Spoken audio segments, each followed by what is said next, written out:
Are you tired of outrageous prices at your local farmer's market? Getting a single emerald for your hard-earned crops is highway robbery, especially when the farmer right next door will buy them at 1 for 1. Or is the library trying to charge you 30 emeralds just to rent a single book? Well, there is an easy way to obtain huge discounts, and that is what we're going to talk about in this video today.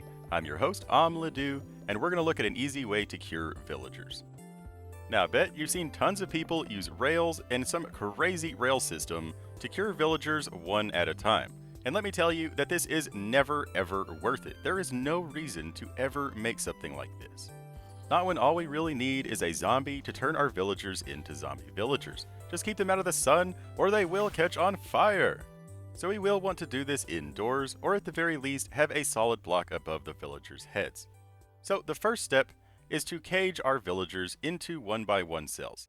So if you have them free roaming, we just need to catch them. However, if you already have a setup, we want there to be one side that is completely empty. So if you have blocks or a crafting station, we want to clear that out and move it. Or we can go out of the back and break the outer wall temporarily and just use this same method on that side. Basically, we just want villagers trapped in a 1x1 with an open hole on one side where they are only being kept in by an upper trap door. And then we just need to capture a zombie and put him in a boat. Remember that you can tie a lead to a boat and drag it anywhere that you need to. Now the zombie doesn't need to have armor, but it is nice if you can get one with a helmet or just keep him inside of a building. Because we want to protect him from the sun as well. But once you've captured all of your villagers, on the side that is open, that only has a trap door, we want to dig down one more block, and we want this all to be connected. No matter how your villagers are laid out, even if it ends up being in a zigzag, we want them all to share the same trench. Now we just need some splash potions of weakness and some golden apples. To make the potions, all you need is a fermented spider eye and some gunpowder. And technically, you only need one splash potion of weakness per 4 villagers, and then 1 golden apple per villager, but it's always good to bring extra. You can also dip arrows in a potion of weakness, but this is kind of dangerous and splash potions are just super cheap, so I would just avoid arrows. Now the most important thing before curing villagers is you need to make sure the game is set to hard mode. If it is on hard mode, it has a 100% zombification rate, but if you're playing on easy or normal, the zombie can actually just kill the villagers rather than convert them. Why is the game easier on hard? I don't know. But to start out, we need to have a boat in our hotbar, just in case the zombie gets out of hand. Then we're going to carefully break the boat to release the zombie, and then we need to lead him over to one of the starts of our canal. So one of the very first villagers, and he should target that villager. Now he may not start attacking that villager, in which case you just need to kind of bump him a little bit until he starts attacking the villager. Just do not attack the zombie, don't punch him. Just kind of walk into him to nudge him. And then once he starts attacking one villager, he will just move down the row and start killing each villager one by one. Then when it comes to curing, if you have the villagers lined up in a row, you can hit 4 villagers with 1 splash potion of weakness. If you kind of aim in between all 4 of them, then you can just go through and feed them golden apples. And it really is as easy as that. The zombie will just continue on down the trench, killing each villager that he comes across. So as long as they all share the same trench and are fairly close to each other, he will just go down the row and convert them all. But when you're using your potions of weakness, be careful not to hit the zombie. If you give him the weakness effect, or if you punch him, he will target you and he will ignore everything else. Even if he gets close to a villager, he will still just target you. So we just need to capture him in a boat if this happens, so that he will stop targeting us. So this counts any time that you hit him or deal him any sort of negative effect in any way. And to make him leave us alone and stop targeting us, we just need to go about 100 blocks away. However, before you leave, either wait for zombie villagers to be cured and turn back into regular villagers, or you need to name tag them to keep them from despawning.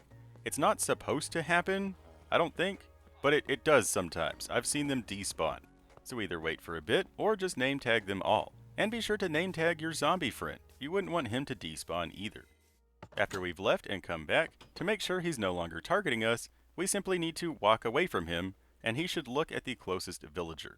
Then when we get close, he'll look back at us and this shows that he is no longer targeting us. So we can carefully let him out of the boat, be sure not to hit him, and then lead him over to the villagers that need to be cured. However, if this happens in the middle of the curing process, remember that he will target the closest villager. And even if you try to move him to get him somewhere else, well, now he's just going to kill that villager again. And since Mojang hates us, and took away the multiple curing bonus, there's no point in curing the same villager multiple times. So if this happens, we need to make sure to block in all of the villagers that have already been cured. Just place a block in front of them, that way he can't target them.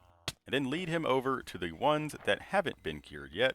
And remember that if he doesn't start attacking the villager straight away, you can just kind of bump into him. Don't hit him, just bump into him. But then, also make sure to just place blocks in front of all of the villagers that you don't want him to cure again.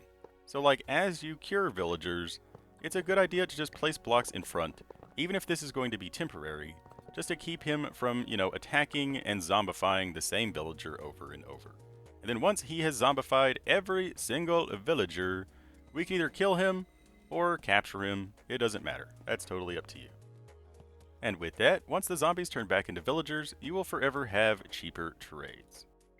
One interesting mechanic that isn't very relevant anymore, since we can only cure them one time, is that the amount of iron bars and beds around the village center will actually reduce the cure time. So if you used iron bars in your build, the odds are that it will reduce your cure time. One slightly annoying thing about curing multiple villagers at the same time is it tends to shuffle the workstations and shuffle the beds. So you will need to redo the workstations if your villagers aren't free roaming, or if you have an iron farm where you're flooding their feet to determine where the leader's bed is, you will need to redo the beds as well.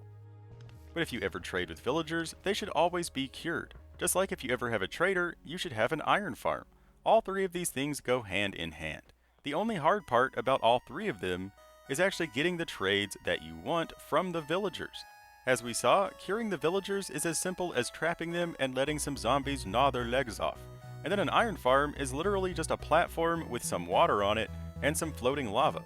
The only hard part about any of these three things is actually getting the villagers, getting them to your farm or your trader, and redoing the trades over and over to get the trades that you desire. So once you do that, there's no reason not to cure and not to build an iron farm as well.